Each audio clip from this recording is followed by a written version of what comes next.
Assalamualaikum warahmatullahi wabarakatuh. Alhamdulillahirabbil alamin wassalatu wassalamu ala asyrafil anbiya'i wal mursalin wa ala alihi wa sahbihi ajma'in. Rabbi shrah li sadri wa yassir li amri wahlul 'uqdatam min lisani yafqahu qawli.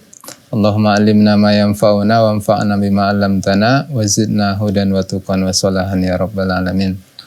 Alhamdulillah, Bapak Ibu pemirsa Salam TV yang dimuliakan Allah Subhanahu wa taala.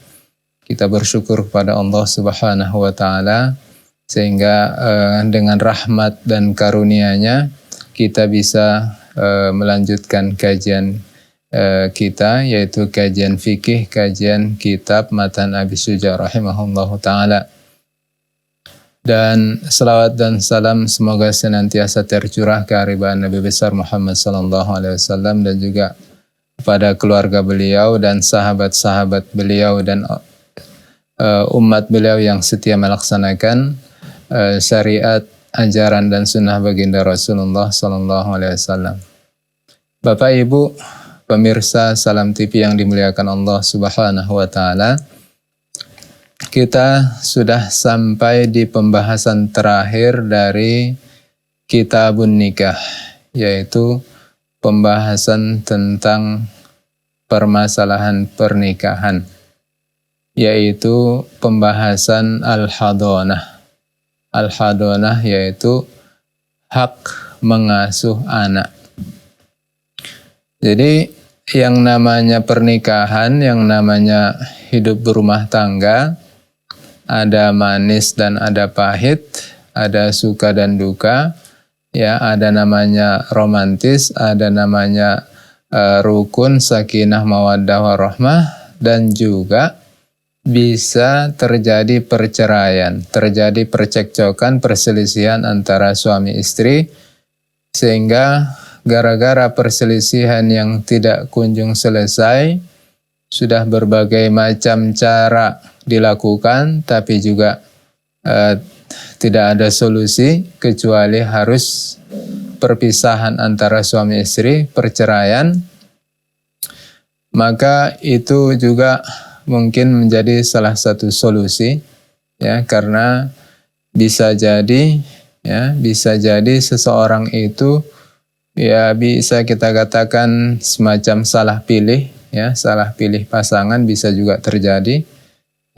Kemudian di tengah perjalanan sudah dilakukan usaha-usaha untuk mendamaikan, namun tetap juga tidak bisa, akhirnya terjadilah perceraian, dan mungkin jodoh yang pas untuk mereka berdua adalah dengan yang lain.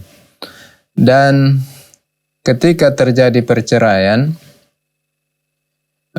ada di antara pasangan suami istri itu yang mungkin sudah memiliki anak, ya, dari mereka berdua.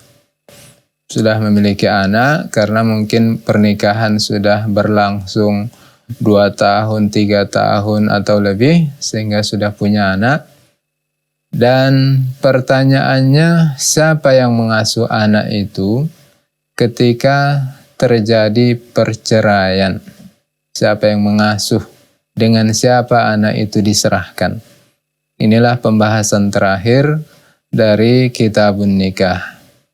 Syekh rahimahullah mengatakan, faslun wa idza faraqa ar-rajul zawjatahu wa lahu minha walad fahiya ahaqqu bihadanatihi ila 7 sinin. Thumma yukhayyaru baina abawaihi fa ayyuhuma ikhtara sullima ilaihi. Wa syara'itul hadanah 7: al-aqlu wal hurriyatu wad dinu wal iffatu wal amanatu wal iqamatu wal khulu min zawjin fa in ikhtalla minha syartun saqatat. Syekh rahimahullah mengatakan, jika seorang suami menceraikan istrinya dan dia memiliki anak dari istri yang dia ceraikan itu, maka istrinya itu lebih berhak, ya, istrinya lebih berhak untuk mengasuh anaknya sampai usianya 7 tahun. Sampai usia tamyiz. Ya, seorang anak sudah bisa makan sendiri, sudah bisa minum sendiri, sudah bisa buang air sendiri dan juga istinja, ya, sudah mumayyiz, ya, sudah mendekati balik.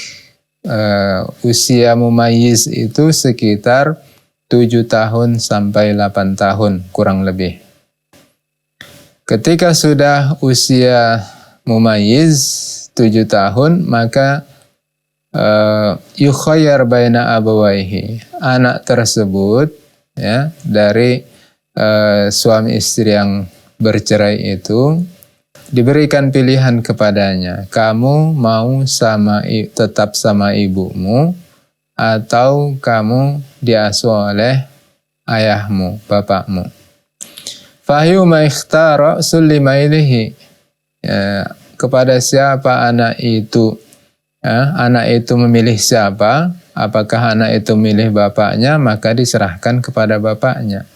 Anak itu memilih ibunya, maka diserahkan kepada ibunya.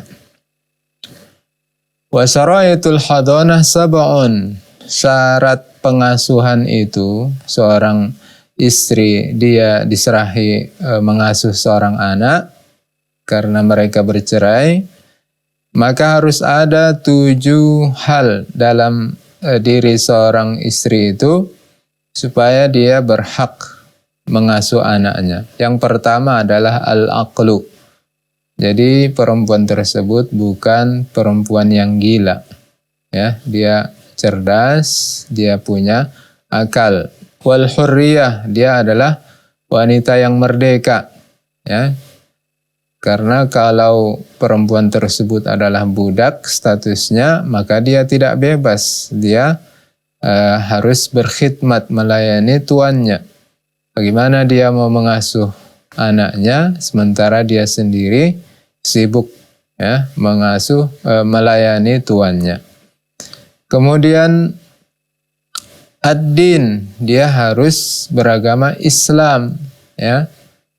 Karena kalau seorang ibu, ya, bukan muslimah, maka tentu dia akan mengajari anak tersebut sesuai dengan keyakinannya, maka menjadi kafir.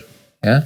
Anak tersebut tentu diajari, ya, agama perempuan tersebut, yang tentu dia adalah kafir, di luar Islam adalah kafir.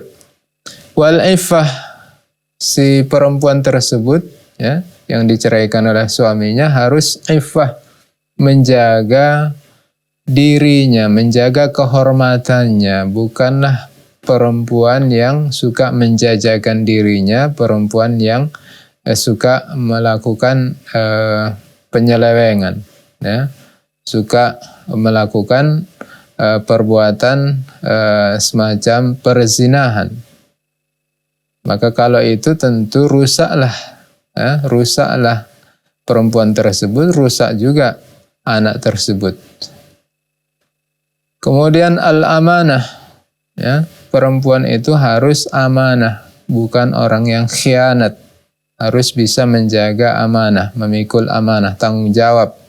Wal iqamah, dia adalah bertempat tinggal tetap, tidak berpindah-pindah. Wal khulu min zauj, perempuan tersebut belum menikah dengan laki-laki lain. Fa'in ikhtalla minha syartun saqatat. Kalau satu saja syarat dari yang 7 itu tidak ada, maka hak mengasuh, hak seorang ibu mengasuh anaknya gugur, maka pindah kepada sang bapak. Jadi mengapa seorang ibu, ya, yang lebih berhak mengasuh anaknya? Pertama adalah jelas disebutkan oleh Rasulullah SAW, disampaikan oleh Rasulullah kepada seorang perempuan yang mengadu kepada Rasulullah karena mereka bercerai, ya, mereka suami istri bercerai dan punya anak, dan anak tersebut mau diminta oleh mantan suaminya. Perempuan tersebut merasa lebih berhak, dia mengadu kepada Rasulullah, maka diputuskan oleh Rasulullah dengan sabdanya, anti ahaqqu bihi ma lam tankih. Ya. Anti ahaqqu bihi ma lam tankihi. Kamu, wahai perempuan, lebih berhak mengasuh anakmu daripada mantan suamimu, daripada bapak anak ini, selama kamu belum menikah dengan laki-laki lain. Ya.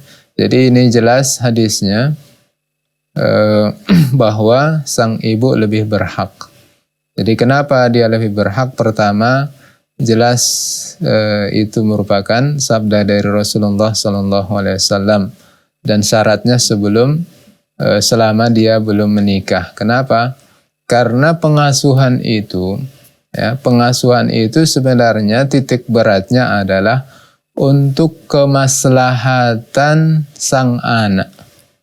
Titik berat dari sebuah pengasuhan adalah untuk kemaslahatan, untuk kebaikan si anak. Ya. Jadi kalau si ibu sudah menikah dengan laki-laki lain atau bapak tiri dari anak tersebut, tentu sang ibu ya sudah sibuk melayani suami barunya. Ya. Dan mungkin saja suami barunya itu tidak merasa nyaman dengan ada anak dari mantan suami perempuan tersebut. Ya. Karena itu dia lebih berhak selama belum menikah dengan laki-laki lain. Kemudian ibu lebih berhak juga karena ibu adalah makhluk, adalah manusia yang sudah menjadi tabiatnya mereka itu lebih sabar mengasuh anak kecil. Ya, mereka lebih sabar daripada laki-laki. Karena itu kita dapati guru-guru di TK, di PAUD, di SD, terutama kelas 1, 2, 3, itu biasanya adalah ibu-ibu. Jadi perempuan tabiatnya lebih lembut, lebih mudah untuk mengasuh anak, ya, lebih sabar mereka, dan juga biasanya sang ibu itu lebih perhatian kepada sang anak, lebih besar sayangnya, ya, lebih besar sayangnya kepada anaknya daripada sang bapak. Ya. Jadi perempuan itu kan diciptakan lebih besar, lebih dominan perasaannya daripada akalnya. Ya. Karena itu mereka sudah menjadi tabiatnya mereka mengasuh, ya, sabar, siap dan mau mengasuh anaknya, ya, siap untuk bercapek-capek mengasuh anak yang masih kecil, ya, pagi, siang, sore mereka siap untuk mengasuhnya.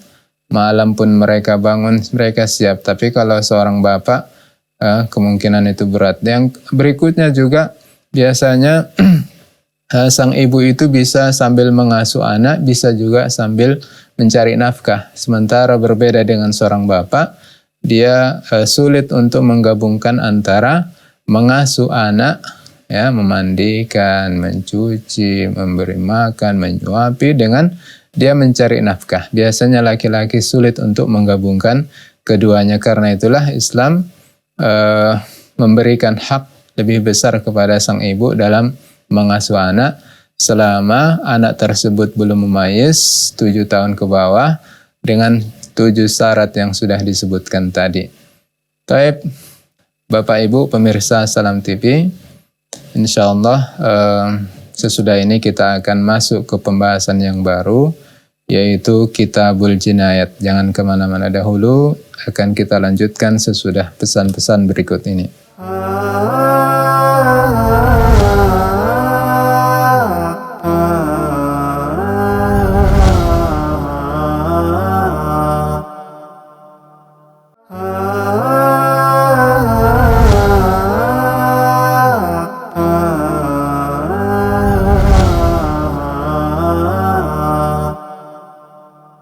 Bismillahirrahmanirrahim. Bapak Ibu pemirsa yang dimuliakan Allah Subhanahu wa taala. Kita memasuki pembahasan yang baru, yaitu Kitabul Jinayat, yaitu pembahasan tentang masalah jinayah. Apa itu jinayah? Jinayah adalah al-i'tida ala badanil akharin bima yujibul hukum, bima yujibul iqab. Mengganggu mengganggu badan orang lain, merusak badan orang lain dengan sesuatu yang mengakibatkan orang tersebut terkena hukum, terkena sanksi, terkena delik hukum. Jadi jinayat itu terkait dengan badan. Bisa dia yang paling maksimal adalah menghilangkan nyawa, yaitu membunuh, dan bisa juga terkait dengan melukai atau menghilangkan anggota badan. Menghilangkan anggota badan, tidak membunuh, tapi menghilangkan, mengambil, seperti memotong tangan, memotong kaki, mencongkel mata, mengambil kuku, mencabut kuku, atau melukai, menusuk, menikam. Ini semuanya adalah kejahatan-kejahatan yang masuk dalam pembahasan Kitabul Jinayat yang terkait dengan nyawa dan badan manusia. Adapun terkait dengan harta, seperti pencurian atau masalah kehormatan, mengganggu kehormatan orang lain, seperti memfitnah seseorang sudah melakukan perbuatan zina, yaitu qadzaf, maka itu tidak masuk dalam pembahasan Kitabul Jinayat, tapi itu masuk di pembahasan nanti Kitabul Hudud, terkait masalah had, hukuman-hukuman. Taib. Jadi dalam Islam ada istilahnya maqasidus syariah, tujuan diturunkannya syariat Islam. Kita harus mengerti bahwa syariat Islam itu adalah dari Allah Subhanahu wa taala. Hukum yang turun dari Allah Subhanahu wa taala. Sang penguasa alam semesta, pencipta manusia. Allah yang sudah menciptakan kita, Allah juga yang sudah menetapkan hukumnya. Dan Allah tidak menetapkan sebuah hukum kecuali untuk kemaslahatan umat manusia. Karena itu kita harus bangga dalam melaksanakan syariat Islam. Kita harus mempelajari syariat Islam dengan baik dan kita mengamalkannya dan bangga dalam mengamalkannya. Karena itu adalah syariat yang turun dari Allah Subhanahu wa taala. Karena kejahilan kita bisa membenci syariat Islam, menolak penerapan syariat Islam. Itu adalah karena kejahilan kita. Padahal syariat Islam, kalau kita mau membaca, menelaah, memperhatikan, maka setidaknya ada 5 tujuan dari turunnya syariat Islam. Yang pertama adalah hifdzun nafs, menjaga jiwa manusia, menjaga diri manusia, menjaga jangan sampai terjadi pembunuhan, jangan sampai terjadi perusakan terhadap seseorang.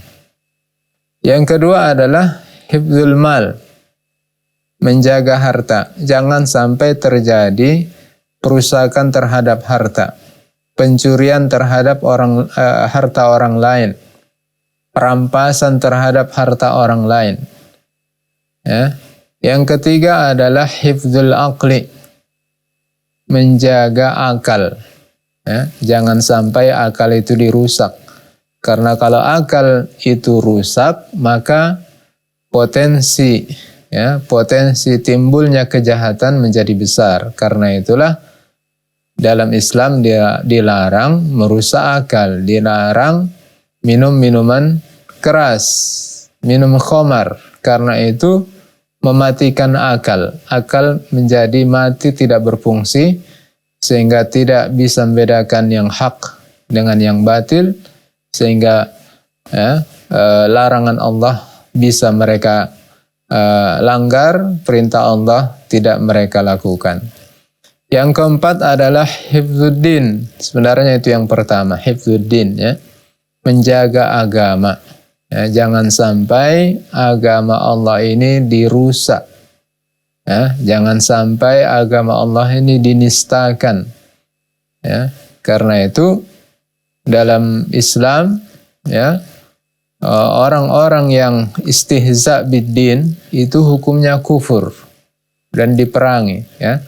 Orang-orang yang menistakan agama, menistakan Allah dan Rasulnya, itu hukumnya adalah kufur dan diperangi orangnya. Dan alhamdulillah di Indonesia hukumnya juga tidak boleh, ya, menista agama apapun, termasuk agama Islam. Dan yang terakhir di antara dari maqasidus syariah itu adalah hifdzu al-'ird, menjaga kehormatan. Jangan sampai manusia yang sudah Allah ciptakan menjadi makhluk yang paling mulia ini menjadi hina dina. Ya. Karena itu harus dijaga kemuliaannya, kehormatannya. Karena itu tidak boleh ada namanya perzinahan, tidak boleh ada namanya fitnah terhadap orang lain sudah melakukan perbuatan perzinahan seperti qadzaf.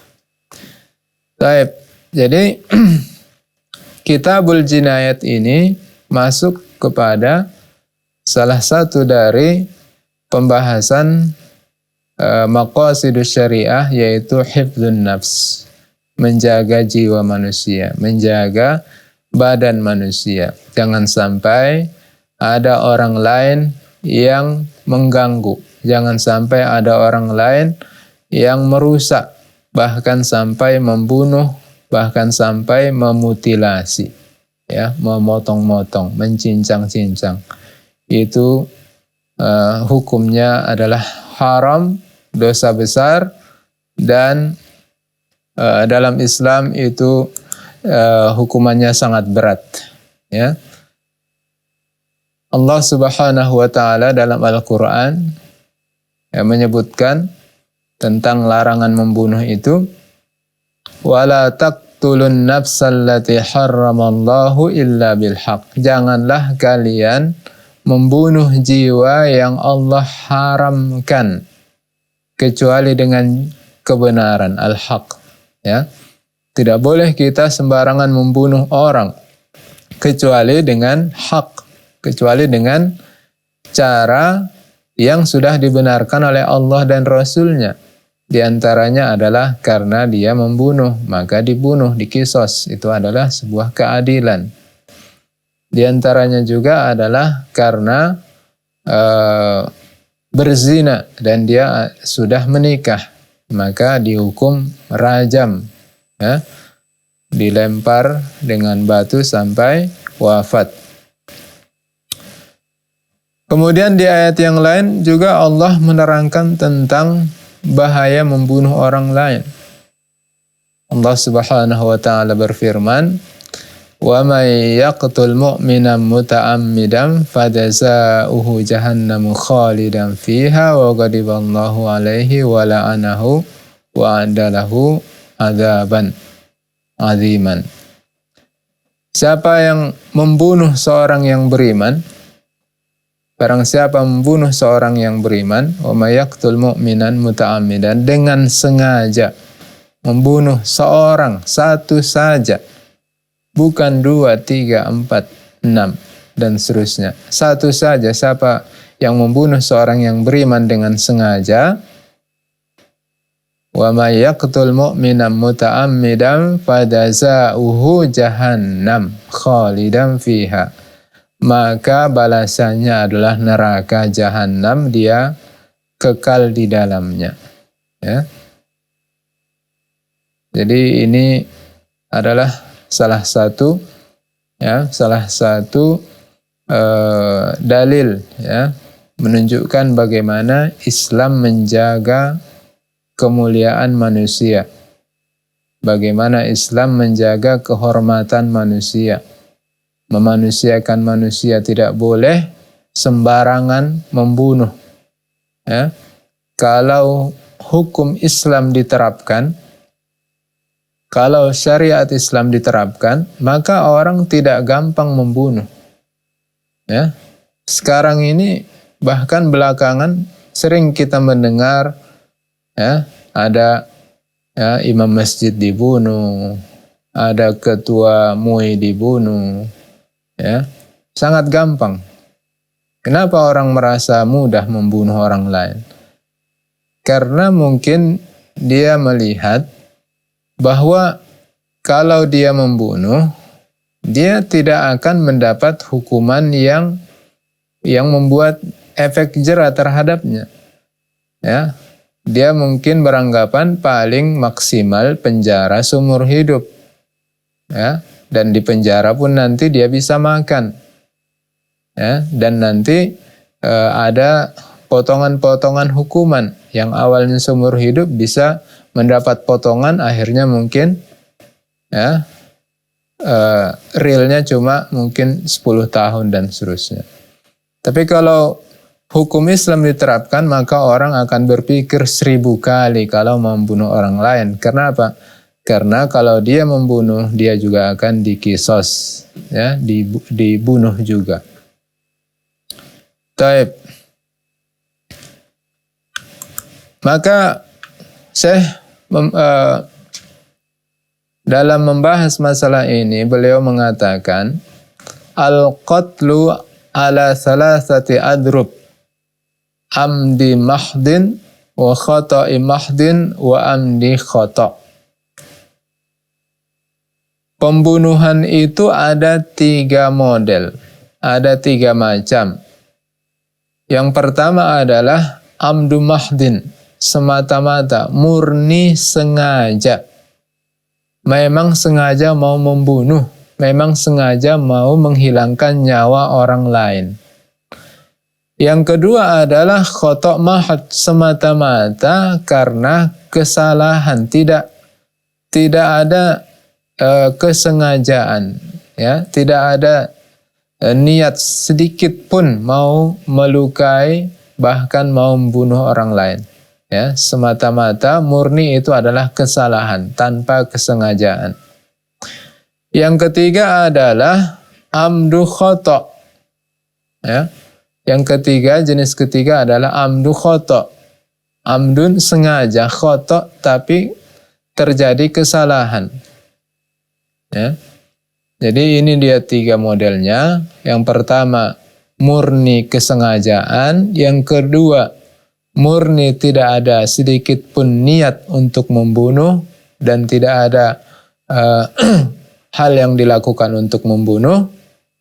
Yang ketiga adalah dia antara keduanya, ya, antara keduanya, yaitu ada niatnya sengaja tapi salah, ya, sengaja mau melukai tapi yang terjadi justru membunuh.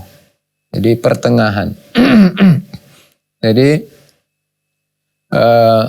yang pertama sengaja, murni sengaja. Syekh mengatakan ya, dengan misal, ya, yaitu fal amdul mahdu ayyamada ila darbihi bima yuqtal ghaliban wa yuqsad qatluhu bidzalika.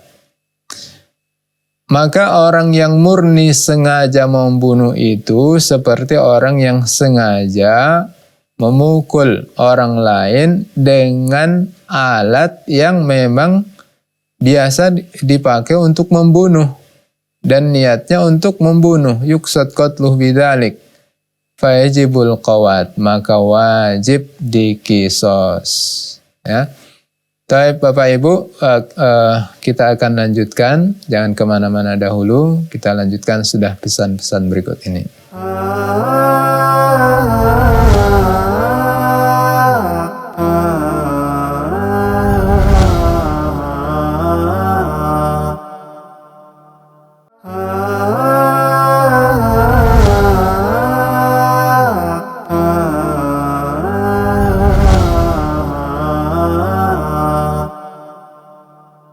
Bismillahirrahmanirrahim. Kita lanjutkan Bapak Ibu pemirsa Salam TV yang dimuliakan Allah Subhanahu wa taala.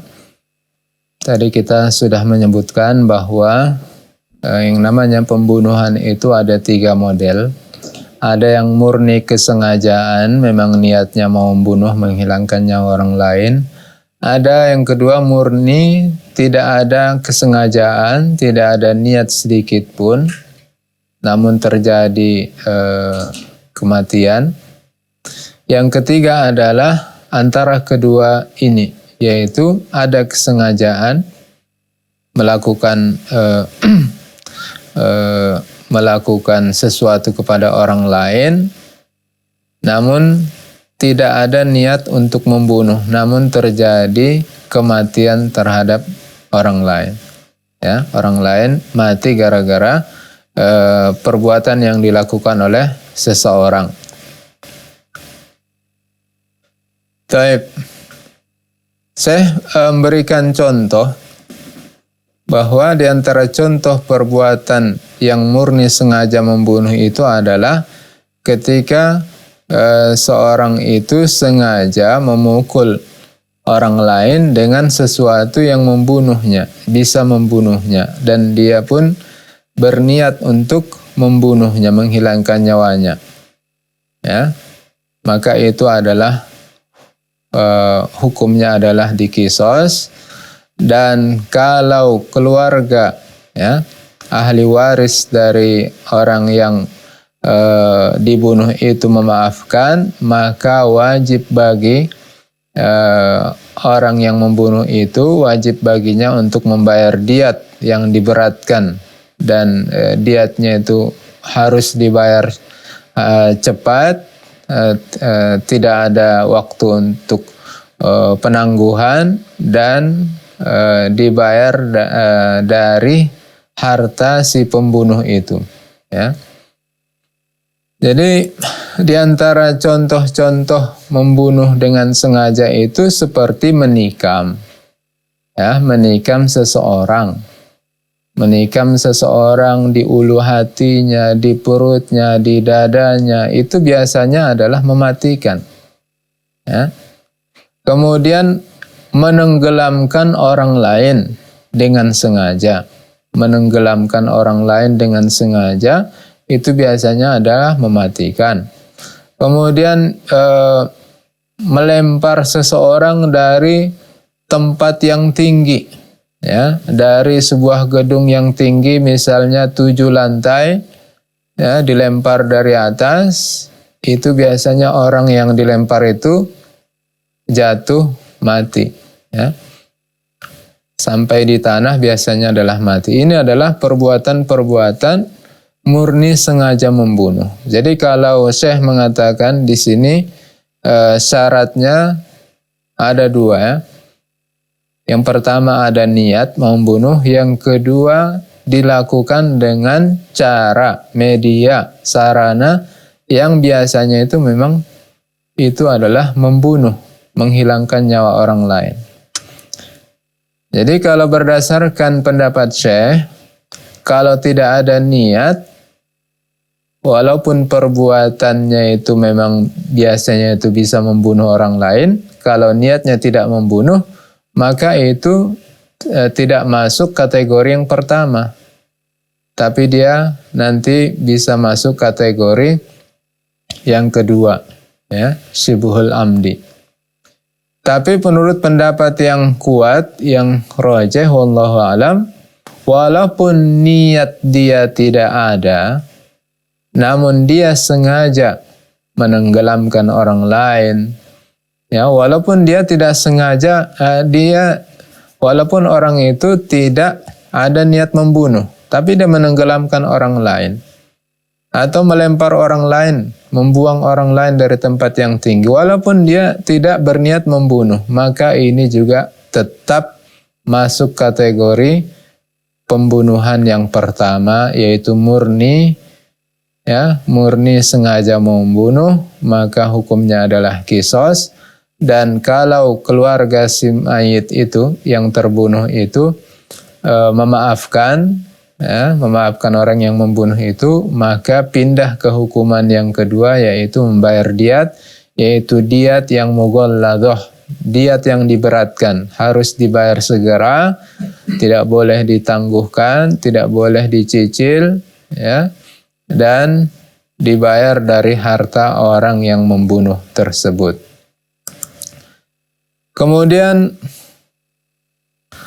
wal khata'ul mahad. Model yang kedua adalah murni kesalahan, ya, murni kesalahan, tidak ada kesengajaan di situ. Saya mengatakan an yarmi ila syai'in, seseorang melempar sesuatu, ya, seseorang melempar sesuatu, melempar, apakah melempar ke semak-semak, melempar ke pohon, melempar ke tembok, fayusiba rajulan fayaktuluhu. Kemudian tiba-tiba saat dia melempar ke semak-semak, dia mungkin mau melempar burung, tapi tiba-tiba rupanya di situ ada orang dan meninggal pula karena kena lempar itu, maka ini namanya adalah murni kesalahan, tidak kesengajaan, tidak ada niat bunuh. Ya. Maka apa hukumnya? Fala qawada alaihi, maka tidak ada qisas atasnya, orang tersebut tidak diqisas, bal tajibu alaihi diyatun mukhaffafatun, tapi hukumannya adalah orang yang melempar tersebut, dia mau melempar burung atau melempar sesuatu, dia tidak ada niat melempar manusia, ternyata yang terkena di situ ada orang, manusia mungkin lagi tidur atau lagi berondok, kena dan meninggal pula, maka tidak diqisas orang yang melempar tadi, namun dia harus membayar diat mukhaffafah, diat yang diringankan. Diat yang diringankan, dan diat itu pun dibayar dari hartanya dan dari harta keluarganya, ya, dari harta keluarga orang yang melempar tersebut. Muajjalah fi thalasi sinin, yang bisa diberikan waktu selama 3 tahun, ya. Jadi memang diringankan. Sementara orang yang sengaja membunuh tadi, hukumannya adalah diqisas, dibunuh juga. Kalau dimaafkan oleh keluarga si yang terbunuh, korban, maka hukumannya adalah diat yang diberatkan, ya, harus dibayar segera, ya, tidak bisa ditangguhkan, dan dibebankan kepada si pembunuh saja, tidak dibebankan kepada keluarganya, karena ini adalah dosa dia, ya, karena ini adalah dosa yang membunuh. Wala taziru waziratu wizra ukhra, ya, seseorang itu tidak menanggung beban dosa orang lain. Ya, Islam mengajarkan seseorang itu tidak menanggung beban orang lain, kesalahan orang lain. Dia yang salah, dia yang menanggungnya. Jangan pula si A yang makan nangka, si B yang kena getahnya. Ya, kalau itu tentu tidak adil tentu. Tapi berbeda kasusnya seorang yang tidak sengaja membunuh orang lain, mau melempar burung atau melempar kodok, tapi rupanya ada orang di situ yang berondok, akhirnya mati pula orang tersebut, maka ini karena ketidaksengajaan, maka diatnya ditanggung bersama. Ya, karena dalam Islam ada namanya ta'awun, ya, ada namanya ta'awun, ya, kerjasama, ya, tolong menolong. Karena ini ketidaksengajaan. Kemudian model yang ketiga, wa amdul khoto, sengaja namun salah. Ya, bagaimana itu? An yaksida dorbahu, seseorang sengaja mau mukul orang lain, bima la yaktul goliban, dengan cara atau dengan alat yang biasanya kalau itu dilakukan tidak sampai membunuh, tidak sampai mematikan. Ya. Kemudian rupanya yamut, meninggal pula orang yang dipukul itu. Bagaimana contohnya? Memukul dengan pulpen. Ya, seorang guru ya mengingatkan muridnya supaya tidak ngantuk di kelas. Ya, guru pun melempar muridnya dengan pulpen. Biasanya orang yang dilempar pulpen tidak mati. Rupanya kasusnya ini dilempar pulpen mati, ya, qadarullah, ya, dengan izin Allah mati pula yang dilempar ini. Maka ini sengaja melempar, namun ya terjadi kesalahan, ya, salah perkiraan, ya, salah perkiraan. Atau misalnya dicubit, ya, dicubit perutnya. Biasanya orang dicubit paling kesakitan, tidak sampai mati. Rupanya dicubit perutnya, nggak tahu qadarullah meninggal pula orang itu. Atau misalnya dipukul tangannya, dipukul kakinya. Biasanya orang dipukul tangan, kaki itu paling kesakitan, tidak sampai meninggal. Ini meninggal pula. Bagaimana hukumnya? Hukumnya adalah fala qawada alaihi, tidak dikisos. Karena ini memang dia sengaja mau mukul, tapi dia tidak ada niat membunuh, dan alatnya pun, caranya pun dia adalah cara yang sederhana. Cara tersebut biasanya adalah cara yang memang tidak sampai menghilangkan nyawa orang lain, maka dia tidak dikisos. Tapi dia wajib membayar diat yang mughalladhah, diat yang diberatkan. Ya, diat yang diberatkan. Nanti pembahasan tentang diat sesudah ini, bagaimana, apa diatnya, berapa diatnya, akan dibahas oleh Syekh sesudah ini. Siapa yang menanggung diat tersebut? Alal aqilah, ya, karena ini adalah bukan sebuah dosa sebenarnya, ya, bukan sebuah dosa, ya. Ini adalah suatu yang terjadi kesalahan. Memang dia sengaja mukul, tapi niatnya mungkin adalah bercanda, atau mungkin memang mau menyakiti, tapi memang caranya itu adalah cara bukan untuk membunuh, maka ditanggung bersama. Ya, diatnya itu ditanggung oleh orang yang membunuh bersama ahli warisnya, alal aqilah, muajjalah, dan juga walaupun dia mughalladhah, diberatkan, namun diberikan keringanan, yaitu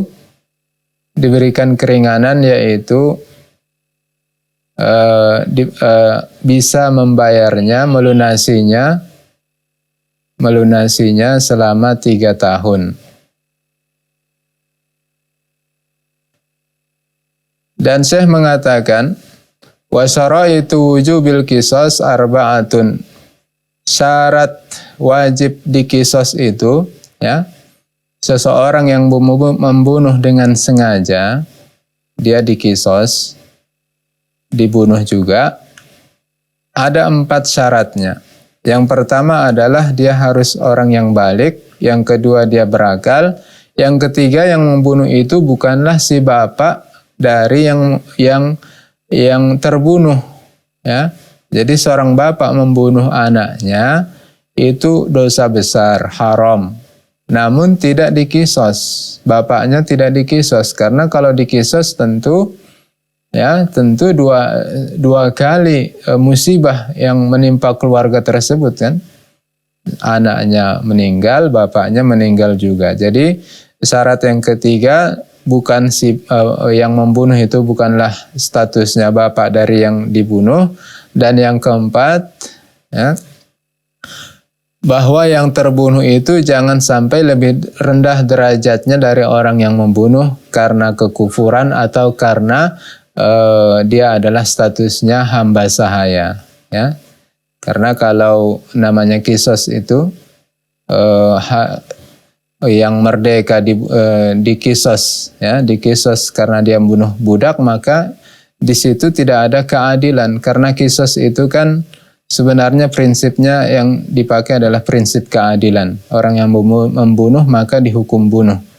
Ya, orang merdeka dalam Islam, orang yang merdeka dengan budak itu berbeda derajatnya. Dan juga antara orang muslim dengan orang yang bukan muslim berbeda derajatnya. Jadi kalau ada orang muslim membunuh orang yang non muslim maka tidak dikisos. Tapi ini tentu tidak menjadi pembenaran. Dia hukumnya tetap tidak dibolehkan karena ada larangan dalam Islam membunuh orang lain. Wallahu a'lam bishawab. Baik. Kita padakan sampai di sini. Insyaallah akan kita lanjutkan pada episode yang akan datang. Lebih kurang mohon maaf. Demikian, wassalamualaikum warahmatullahi wabarakatuh.